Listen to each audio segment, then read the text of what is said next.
그리고 여기서 포인트가 있는데 바로 이겁니다. 와, 진짜 너무 맛있다. 안녕하세요. 오늘은 이 묵은지랑 이 등갈비 가지고 김치찜 한번 해볼게요. 일단 가장 먼저 해야 되는 게 등갈비를 손질하는 겁니다. 이게 냄새 안 나게 하는 게 중요하거든요. 이 뼈가 있는 고기이기 때문에 일단 한번 씻을게요.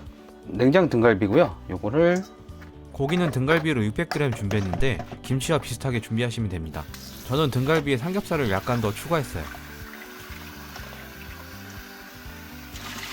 두세 번 정도 물로 씻어주시고 요런 뼈 있는 데는 뼈가루가 좀 있을 수 있기 때문에 솔 같은 걸로 문대 주시는 것도 괜찮아요. 세척을 좀 해주고요. 상태가 괜찮아서 그렇게 많이 씻을 필요는 없을 것 같아요.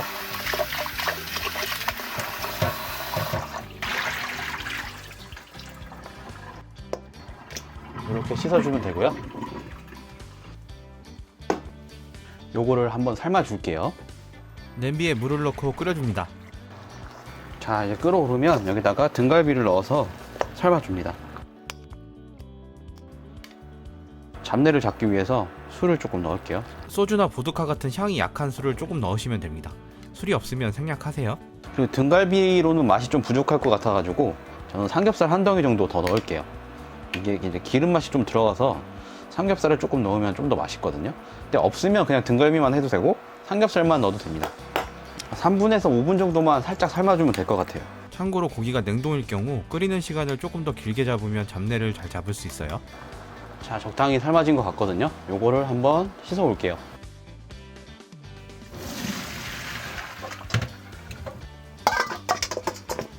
물을 빼주고 씻어주세요.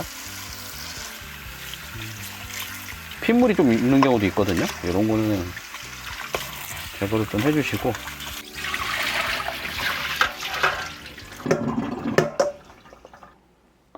등갈비 넣어주고요.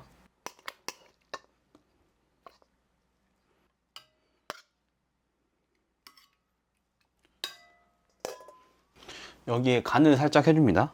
간장으로 한 2스푼 정도 넣고, 요거는 소고기 다시다예요. 소고기 다시다. 그다음에 고춧가루도 일단은 1스푼 반 정도만 넣을게요. 넣고 여기다가 다진 마늘 넣어라. 그리고 여기서 포인트가 있는데 바로 이겁니다.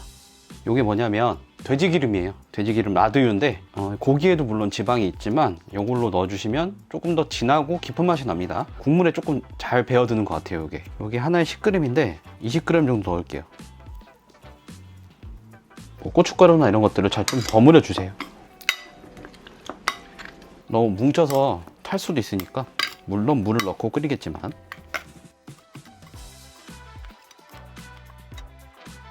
이렇게 두고 여기다가 김치를 넣습니다. 김치를 다 넣어요. 이거 오늘 한 봉지 다 쓸 거라서. 김치는 묵은지를 사용했는데 되도록 잘 익은 신김치나 묵은지를 사용하는 게 좋습니다. 김치의 신맛이 어느 정도 꼭 있어야 해요. 그리고 남은 양념도 털어서 넣을게요. 그리고 두 번째 포인트는 이겁니다.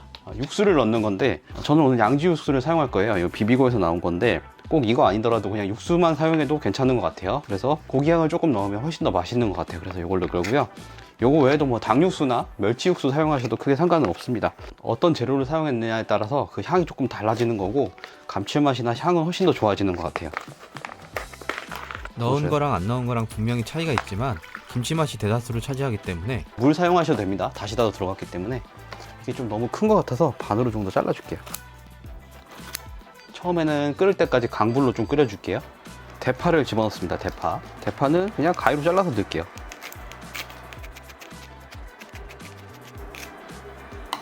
국물에 대파 맛이 좀 들어가도록 넣어주고요.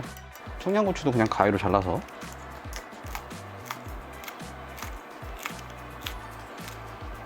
이렇게 넣어줘요. 그냥 푹 끓이기만 하면 되는 요리이기 때문에 뭐 칼질 그렇게 잘 안 하셔도 됩니다. 매운맛이 덜하면 김치찜이 좀 밋밋할 수 있어요. 단맛이 강하게 느껴질 수도 있고 짠맛이 강하게 느껴질 수도 있습니다. 청양고추는 한두 개 정도 꼭 넣으세요. 자, 이렇게 끓어오르면 불을 살짝 줄여주고요. 이제 약불에서 천천히 끓여줄 거거든요. 김치가 국물에 잠길 수 있도록 모양을 좀 잡아줄게요. 그리고 색깔이 조금 연한 것 같아가지고 고춧가루 조금 더 넣을게요. 약간 매콤해야 맛있으니까.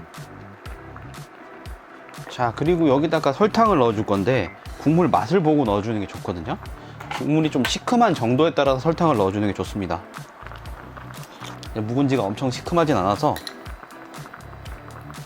한 반 스푼 정도만 넣어주고요. 시큼한 맛이 너무 두드러지면 설탕으로 무조건 보완을 해줘야 됩니다. 그래야 밸런스가 맞아요. 설탕이 생각보다 많이 들어가야 신맛이 잡히거든요. 저는 여기에 2-3스푼 정도의 설탕을 추가했어요. 이렇게 약한 불에서 천천히 끓어오르면 뚜껑을 닫고 1시간 정도 삶아줘요. MSG도 살짝 넣어주세요.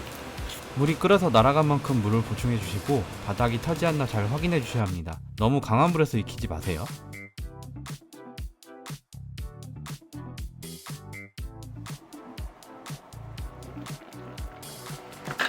자, 지금 1시간 정도 됐거든요. 지금 거의 다 완성된 것 같아요.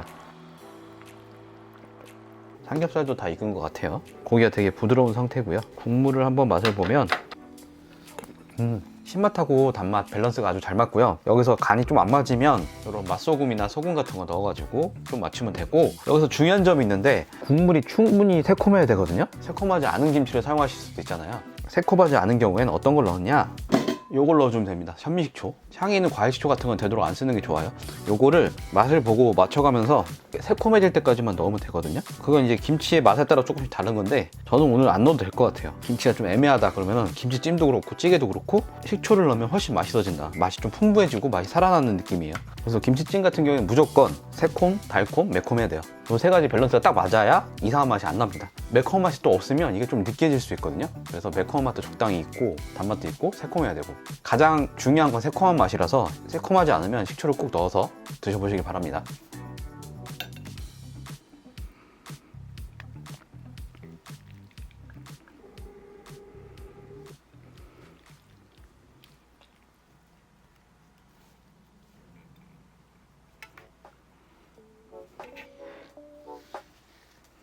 자, 완성됐습니다.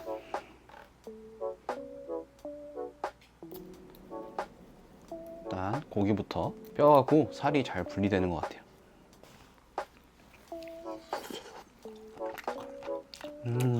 되게 부드럽고 맛있게 됐네요. 고기도 되게 맛있고 잡내가 진짜 하나도 없어요. 김치도 되게 부드럽게 잘 익은 것 같고요.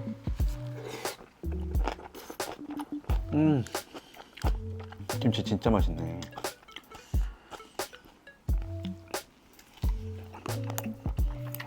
고기를 삼겹살에 말아가지고, 삼겹살에 말아서